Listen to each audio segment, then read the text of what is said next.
बिस्मिल्लाहिर्रहमानिर्रहीम रबिशरहली सदरी वयस्सिरली अमरी वहलुल उक़दतम मिन लिसानी यफ़क़हू क़ौली रब्बी ज़िदनी इल्मा। My dear students of class 9th, Assalamu alaikum. How are you? Hoping you to be fine and good. Without wasting time, we are here with a new topic which is power. Basically, the power is not as such a new term for you. Daily life में भी आप power का word सुनते होंगे, ठीक है। घर में जो बल्ब वगैरह लेके आते हैं, एनर्जी सेवर्स लेके आते हैं, उसके ऊपर भी पावर मेंशन होती है, 0 वाट। इसी तरह से 10, 15, 20 वाट, डिफरेंट वाट्स की जो मशीन्स हैं वो आपके घर में होती हैं, ठीक है। So power is basically not a new term, लेकिन साइंटिफिकली हम इसको किस तरह से डिफाइन करेंगे आज हम ये देखेंगे, ठीक है। We should start with the topic, क्योंकि टॉपिक में आपको शुरू में ही बहुत अच्छी एग्जाम्पल दी हुई है। Two persons have done equal work. One took 1 hour to complete it and the other completed it in 5 hours. ठीक है। Two persons were given the same task. Same task उन्होंने करना था। एक ने उसको करने में 1 hour लगा, दूसरे ने 5 hours. No doubt both of them have done equal work, but they differ in the rate at which the work is done. वो रेट उनका डिफरेंट है, वो टाइम डिफरेंट है। अगर हम उनको टाइम के लिहाज से कंपेयर करें तो एक ने कम टाइम लिया और एक ने ज़्यादा। One has done it faster than the other. The quantity that tells us the rate of doing work is called power. ठीक है, ऐसी क्वांटिटी जो हमें वर्क का टाइम के साथ कंपैरिजन देती है उसको हम कहते हैं power. Thus power is defined as the rate of doing work. इसी डेफिनेशन से हम इसकी मैथमेटिकल फॉर्म भी निकाल लेंगे। Power is equals to work done by time taken. Work done is represented by W, time taken is represented by T। अच्छा, power देखिए depend कर रहा है वर्क पे और टाइम पे। Both are scalar quantities, therefore power is also scalar quantity. अच्छा, unit हम कैसे निकालेंगे? वर्क का यूनिट होता है जाउल, टाइम का यूनिट होता है सेकेंड। सो पावर का यूनिट क्या है? Joule per second, which is also named as watt. Now how we are going to define this watt? Watt को हम किस तरह से डिफाइन करेंगे? इसको हम यहीं से डिफाइन कर लेते हैं। इफ़ अ मशीन और a person does a work of 1 joule in 1 second, then its power is said to be 1 watt. Let's define with me. If a machine or a person or a body does a work of 1 joule in 1 second, then its power is said to be 1 watt. आप इसको यहाँ से भी define कर लें। Now the bigger units of power are kilowatt and megawatt. ठीक है, अब पावर प्लांट्स वगैरह में जो इलेक्ट्रिसिटी प्रोड्यूस होती है तो वहाँ पे उसको वाट्स में नहीं लिया जाता, उसको मेगावाट्स में मेजर किया जाता है। Therefore the bigger units are 1 kilowatt and 1 megawatt. और ये आप चैप्टर नंबर 1 में पढ़ चुके हैं कि kilo means 10 raised to power 3 and mega means 10 raised to power 6। Now we have another interesting information कि पावर के लिए एक और भी यूनिट यूज़ होता है which is known as 1 horse power. And 1 horse power represented by HP is equals to 746 watt. अच्छा, अब आप अगर गूगल पे थोड़ा सा सर्च कर लें तो आपको इसकी हिस्ट्री पता चलेगी कि 1800 से पहले जो माइंस के अंदर स्टीम की वजह से जो इलेक्ट्रिसिटी प्रोड्यूस होती थी तो वो हॉर्सेस वो काम करती थी, वो टास्क हॉर्सेस के ज़िम्मे होता था। बाद में जब इन्वेंशन हुई इंजन्स की तो वो काम इंजन्स ने करना शुरू किया। फिर कंपैरिजन किया जाता था कि कितने इंजन्स जो हैं वो कितनी हॉर्सेस को रिप्लेस कर सकते हैं। तो इसलिए यहाँ पे जो नया यूनिट बना वॉट का, उसको हॉर्स पावर के साथ अगर कंपेयर करें तो 1 horse power is equals to 746 watt. अच्छा, 1 हॉर्स पावर का हरगिज़ ये मतलब नहीं है कि एक घोड़े में 746 वाट जितनी ताकत होती है।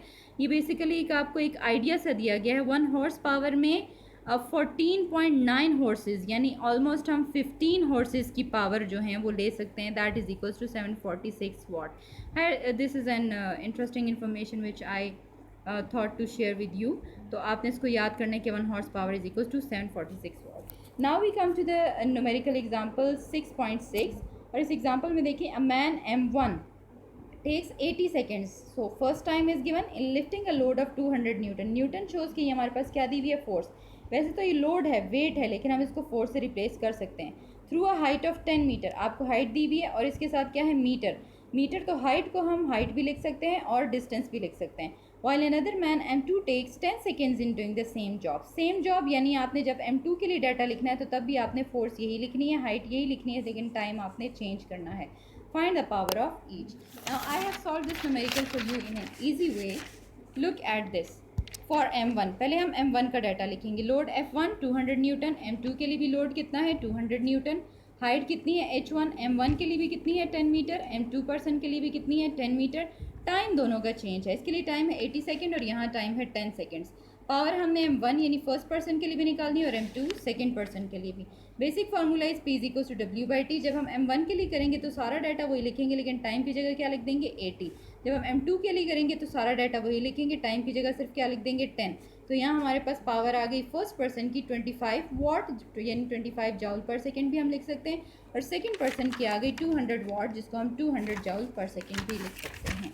ठीक है, now we switch over to the next numerical which is calculate the power of a pump। ठीक है, कोई मोटर कोई पंप लगी हुई है which can lift 70 kg। kg का जो यूनिट है that represents कि ये आपको मास दिया हुआ है of water through a vertical height of 16 metre.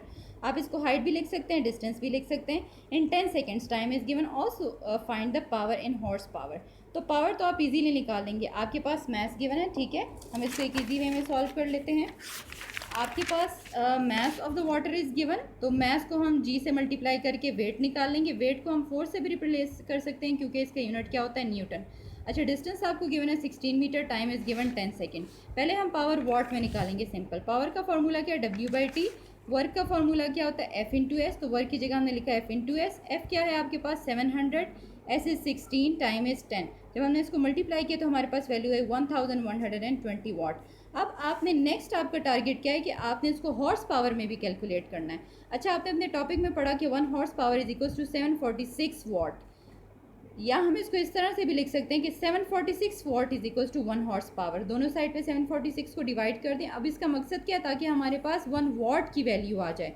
अच्छा, यहाँ पे अब हम क्या करेंगे, आंसर में 1120 को एज इट इज़ लिखेंगे और वाट की जगह उसकी वैल्यू पुट कर देंगे, कितनी है 1/746 horse power. When we put value over here, so the final value for the power in horsepower comes out to be 1.5 horsepower। ठीक है, तो आपका आज का होमवर्क क्या है कि आपने एक तो ये पावर का टॉपिक करना है कि define and explain the term power. अच्छा, इसमें आपने पहले क्या करना है, number 1 definition of power, number 2 formula आपने यहाँ से लिखना है, नंबर 3 यहाँ से एक्सप्लेनेशन करनी है, नंबर 4 पे आपने नेचर लिखनी है कि ये स्केलर है ये वेक्टर, नंबर 5 पे आपने यूनिट लिखना है, फिर आपने नंबर 6 पे वाट को डिफाइन भी करना है और इसको हाईलाइट करके लिख लीजिएगा, और फिर आपने ये दोनों न्यूमेरिकल्स भी अपनी कॉपी पे सॉल्व करने हैं और आपने अपना होमवर्क भी मुझे सेंड करना है और फीडबैक भी सेंड करनी है। ओके, थैंक यू स्टूडेंट्स, अल्लाह हाफिज़। और a body does a work of 1 joule in 1 second then it's power is said to be 1 watt. आप इसको यहाँ से भी डिफाइन कर लें। Now the bigger units of power are kilowatt and megawatt. ठीक है, अब पावर प्लांट्स वगैरह में जो इलेक्ट्रिसिटी प्रोड्यूस होती है तो वहाँ पे उसको वाट्स में नहीं लिया जाता, उसको मेगावाट्स में मेजर किया जाता है। Therefore the bigger units are 1 kilowatt and 1 megawatt. और ये आप चैप्टर नंबर 1 में पढ़ चुके हैं कि kilo means 10⁻³ and mega means 10⁻⁶। Now we have another interesting information कि पावर के लिए एक और भी यूनिट यूज़ होता है which is known as 1 horse power, and 1 horse power represented by HP is equals to 746 watt. अच्छा, अब आप अगर गूगल पे थोड़ा सा सर्च कर लें तो आपको इसकी हिस्ट्री पता चलेगी कि 1800 से पहले जो माइंस के अंदर स्टीम की वजह से जो इलेक्ट्रिसिटी प्रोड्यूस होती थी तो वो हॉर्सेस वो काम करती थी, वो टास्क हॉर्सेस के ज़िम्मे होता था। बाद में जब इन्वेंशन हुई इंजन्स की तो वो काम इंजन्स ने करना शुरू किया। फिर कंपैरिजन किया जाता था कि कितने इंजन्स जो हैं वो कितनी हॉर्सेस को रिप्लेस कर सकते हैं, तो इसलिए यहाँ पे जो नया यूनिट बना वाट का उसको हॉर्स पावर के साथ अगर कंपेयर करें तो 1 horse power is equals to 746 watt. अच्छा, 1 हॉर्स पावर का हरगिज़ ये मतलब नहीं है कि एक घोड़े में 746 वाट जितनी ताकत होती है। ये बेसिकली एक आपको एक आइडिया सा दिया गया है। 1 हॉर्स पावर में 14.9 हॉर्सेस यानी ऑलमोस्ट हम 15 हॉर्सेस की पावर जो हैं वो ले सकते हैं, that is equals to 746 watt. This is an interesting information which I thought to share with you.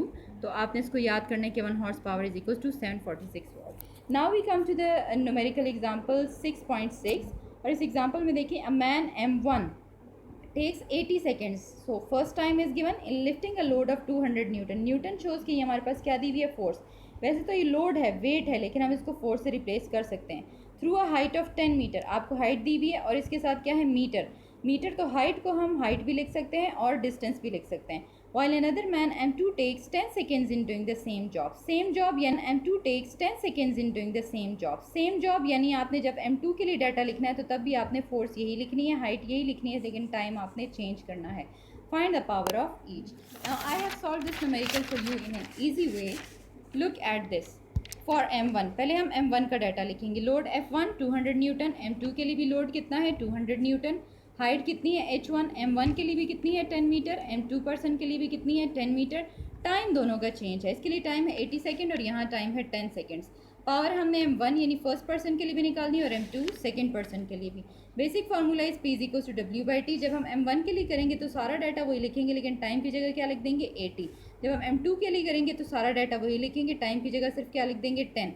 तो यहाँ हमारे पास पावर आ गई फर्स्ट पर्सन की 25 वाट यानी 25 जाउल पर सेकेंड भी हम लिख सकते हैं, और सेकेंड पर्सन की आ गई 200 वाट जिसको हम 200 जाउल पर सेकेंड भी लिख सकते हैं।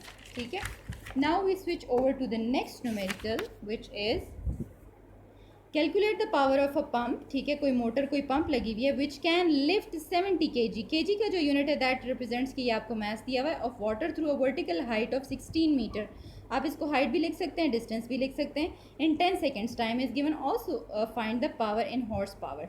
तो पावर तो आप इजीली निकाल लेंगे, आपके पास मैथ्स गिवन है। ठीक है, हम इसको एक ईजी वे में सॉल्व कर लेते हैं। आपके पास mass of the water is given, तो मास को हम जी से मल्टीप्लाई करके वेट निकाल लेंगे। वेट को हम फोर्स से भी रिप्लेस कर सकते हैं क्योंकि इसका यूनिट क्या होता है न्यूटन। अच्छा, डिस्टेंस आपको गिवन है 16 metre, time is given 10 second. पहले हम पावर वाट में निकालेंगे। सिंपल, पावर का फॉर्मूला क्या है W/T।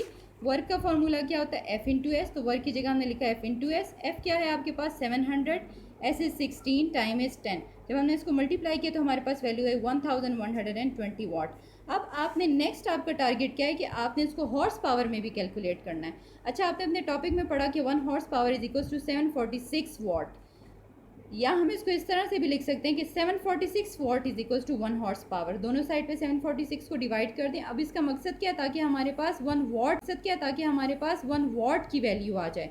अच्छा, यहाँ पे अब हम क्या करेंगे, आंसर में 1120 को एज इट इज़ लिखेंगे और वाट की जगह उसकी वैल्यू पुट कर देंगे, कितनी है 1/746 horse power. when we put value over here, so the final value for the power in horsepower comes out to be 1.5 horsepower। ठीक है, तो आपका आज का होमवर्क क्या है कि आपने एक तो ये पावर का टॉपिक करना है कि define and explain the term power. अच्छा, इसमें आपने पहले क्या करना है, number 1 definition of power, number 2 formula आपने यहाँ से लिखना है, नंबर 3 यहाँ से एक्सप्लेनेशन करनी है, नंबर 4 पे आपने नेचर लिखनी है कि ये स्केलर है ये वेक्टर, नंबर 5 पे आपने यूनिट लिखना है, फिर आपने नंबर 6 पे वाट को डिफाइन भी करना है और इसको हाईलाइट करके लिख लीजिएगा। और फिर आपने ये दोनों न्यूमेरिकल्स भी अपनी कॉपी पर सॉल्व करने हैं और आपने अपना होमवर्क भी मुझे सेंड करना है और फीडबैक भी सेंड करनी है। ओके, थैंक यू स्टूडेंट्स, अल्लाह हाफिज़।